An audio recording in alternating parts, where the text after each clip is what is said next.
and welcome to another episode of Lizzie Watches Yowie. And today I am talking about Bad Teacher's Equation, Part 1. And this is a very fun little OVA. It's nicely animated. It still looks a little bit dated, but, the character designs are cute. There's some really nice ones. This one's got a lot of humour in it. And it's very much shonen. There's no yaoi in it. It's more of a rom-com than anything else. It's a bit like a love triangle, but it's a love quadruple. I don't know. It's a love pentagon, a love hexagonal. I don't know. But without actual really being in a relationship. It's all just misunderstandings of him fancying him, but him fancying him, but him mistaking him for someone else, and then fancying him, but still thinking it's past him, and then it's really silly. It's rom-com shenanigans, but Sean and I really enjoyed it. And yeah, it's a bit of silliness. But I haven't seen OVA 2 yet. Well, I have back in the day, but I can't for the life of me remember who ends up with who. This is like watching, was it not Midsummer's Night's Dream? A bit like that, 12th Night, with everybody fancies everybody and it's all going a bit wrong. But yeah, so our OVA starts with a flashback to a little 5-year-old boy meeting this older boy and thinking it's a girl and really pretty and going, "Oh, you're so beautiful and you touched me so kindly. I think that's the first time I loved you." And the boy he refers to the older boy as Marchan. And he's like, Marchan, I want to be with you forever. And Marchan is like, when I grow up, I want to be a teacher.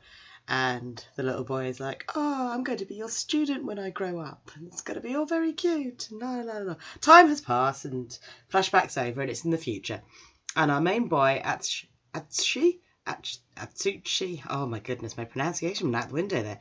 Atsushi is getting ready for his first day of high school, college, something along those lines, and he's saying that he's turned down this prestigious college because he's really smart to go to this delinquent school because he and Marchan have been exchanging letters for the past 3 years or so.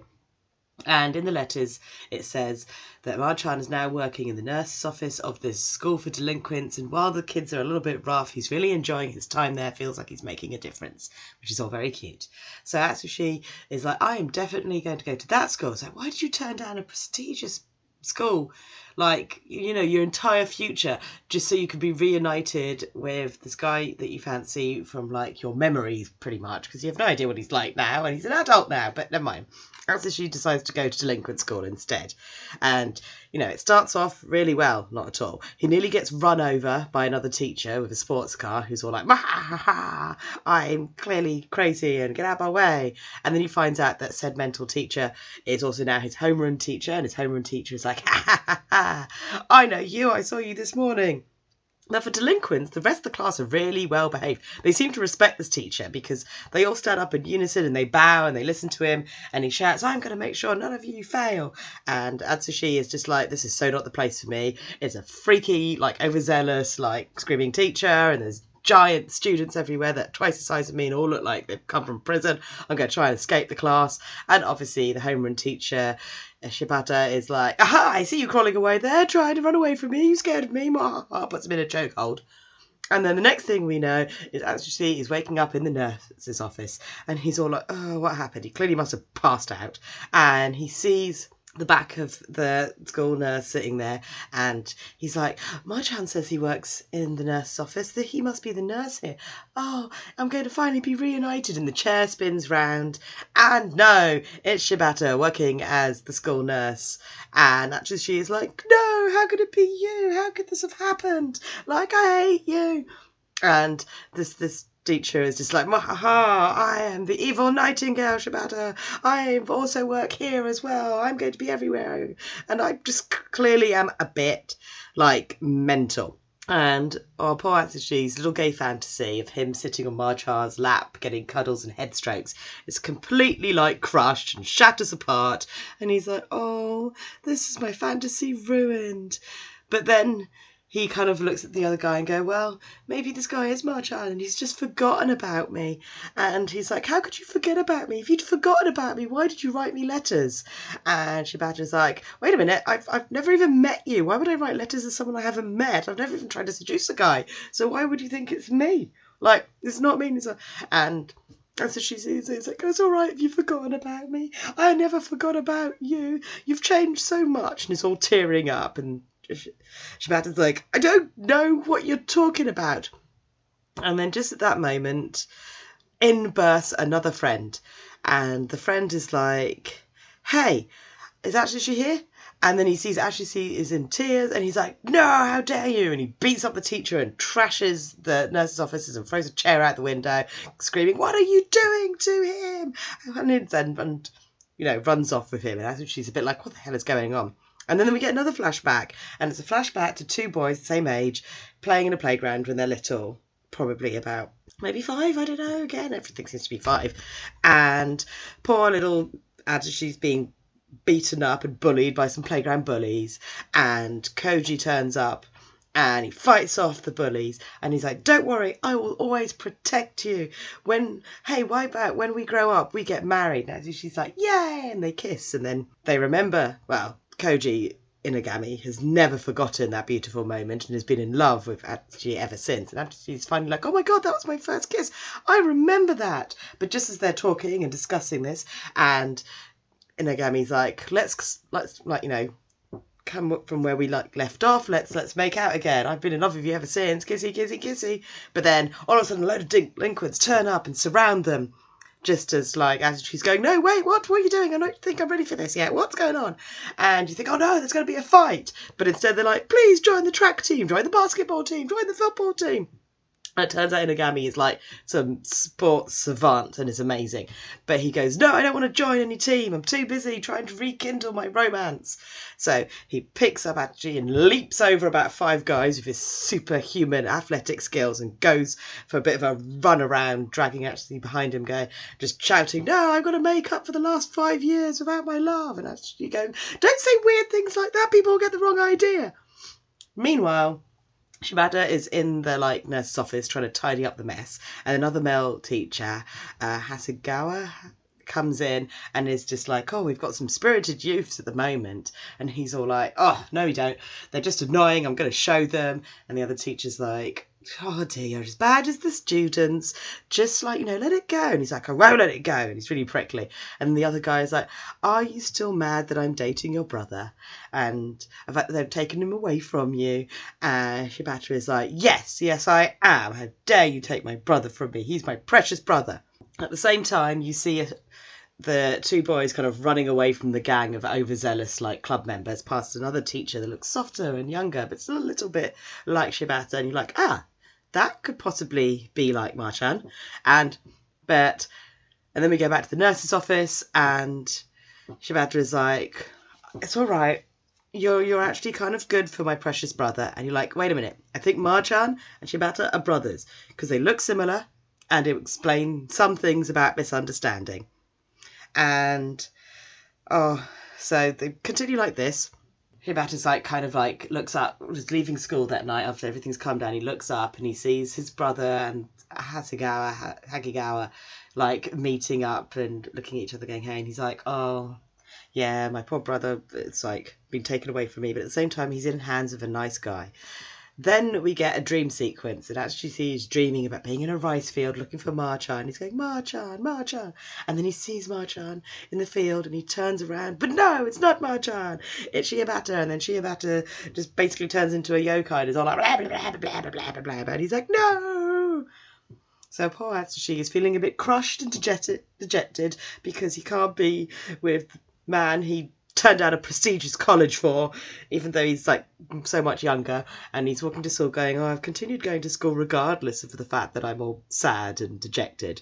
But then his friend turns up and goes, hey, I'll give you a ride on my bicycle, and they're sharing a bicycle journey. Then Shibata turns up and he's like, I'm gonna beat you at a race, and they shenanigans, so they try and race up the hill, and obviously Car wins, and Inagami's like, damn it. But then he realizes that actually he's been holding on to him really tightly, and he's like, oh, well, I may have lost the race, but maybe a kiss will make me feel better. Kissy, kissy, kissy.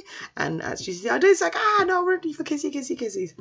And then obviously the overzealous team members all turn up to go join our club, and the moment is ruined.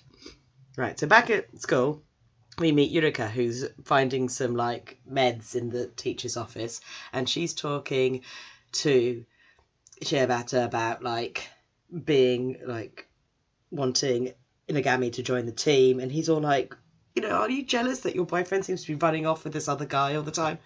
And she's like, no, not at all.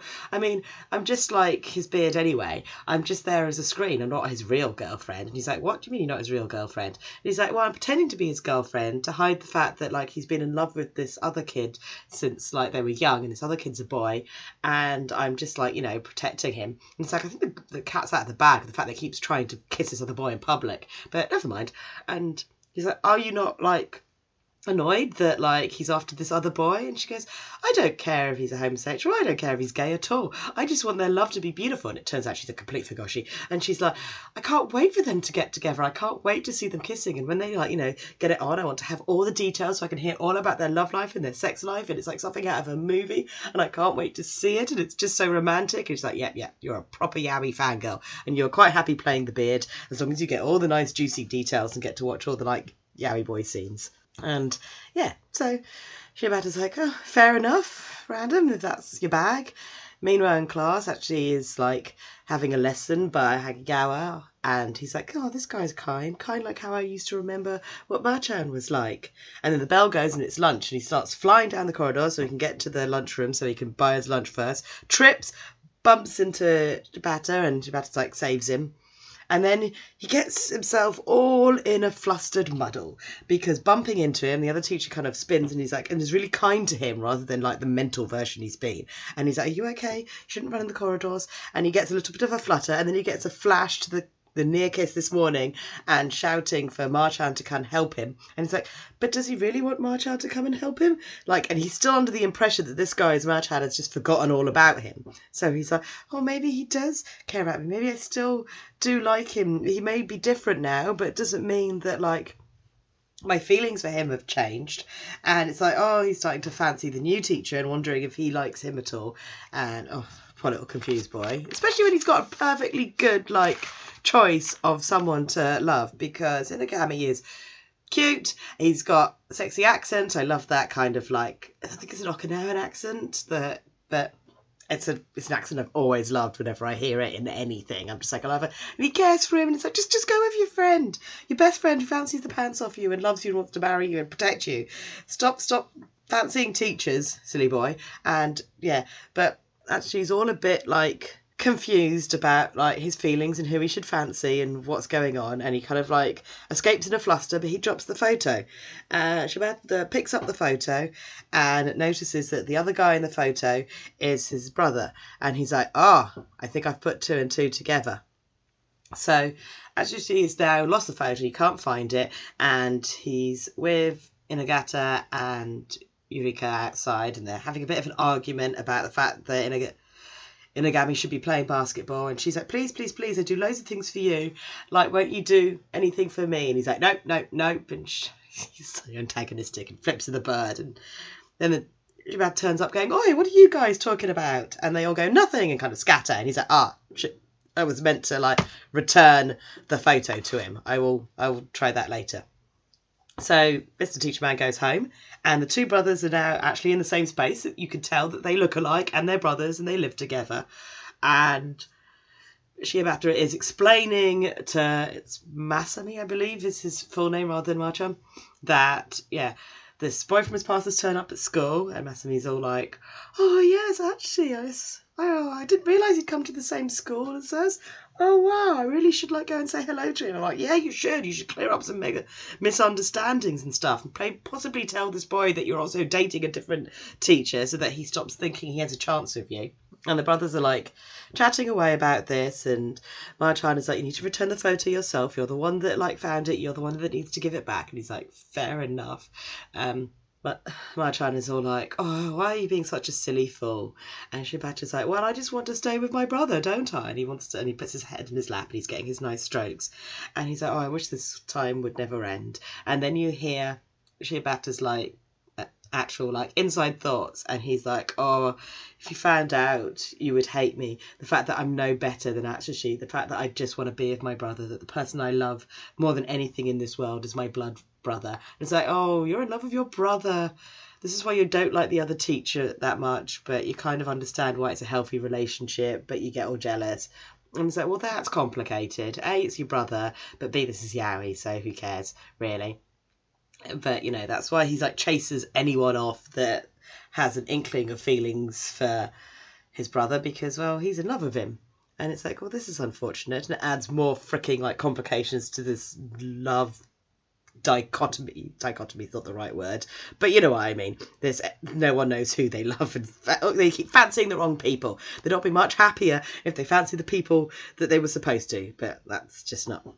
So we get back to the next day, and the big like basketball game is happening, and everyone's going it, and Marchan has agreed to go to it to actually talk to Atsushi, and the game isn't going well. Everyone's watching, and our team are losing, and Yuriko is like, oh, please, Inugami, please come and join the game. And Atsushi's like, oh, I'd really love it. I would cheer you with all my heart if you join the game. And obviously, Inagata is like, yes, I will definitely join the team. And so does Yamata. Like, he's like, yeah, I'll join the team as well. And the coach is like, yeah, he doesn't look like a teacher. It's fine. It's totally kosher if they both play. So they get their uniforms on and they play, and it's awesome. And they win, and everyone's like, yay! And it's like, good, well done, they won the game. So afterwards, like, Atsushi's outside getting some water from the water fountain, and Shibata turns up, and he's dunk some water on his head, and then you see Atsushi looking at him, and he's dunk water, then he gets up and he flicks his gorgeous golden wet hair, and the sun is shining off the like water droplets, and Atsushi is like, oh, he has a golden glow. He is beautiful. And I know that the kind person is in there, and I do think I can grow to like this version of Marchan. Maybe I do like Marchan now still. Oh, and he's getting his blush, and like Hibata's like, look, I'm sorry about this. I found the photo. Here it is. Like, sorry that I didn't return it earlier. And Atsushi, being the dum-dum, is like, it's okay, you don't need to apologise. Like, so you've changed lots over the years, but I think I like this version of Marchan just as much. And I know that we can make new memories together with you as you are now. And he's like, no. That's not what I meant. Misunderstanding. I'm trying to explain to you that I am not your Marchan. Atsushi is off in his gay fantasy world and isn't really listening. And just then, Marchan finally turns up. And he's like, hello, Atsushi, it's been a long time. And Atsushi just stares at him going, oh my goodness, and they've met at last. And what is this going to mean about who he really fancies and everything? But you don't know, because the episode ends. And you have to wait until the next episode to find out. And I love this. It's so much cute drama and who loves who and misunderstandings and shenanigans. It's just a really fun series. And, I really enjoyed watching it. And I hope like he ends up with the one he deserves. I don't want anyone to get hurt in this equation, but I don't think there's enough characters for everyone to end up happy. But we'll have to wait and see when I watch the next OVA. But for now, this is me saying byes.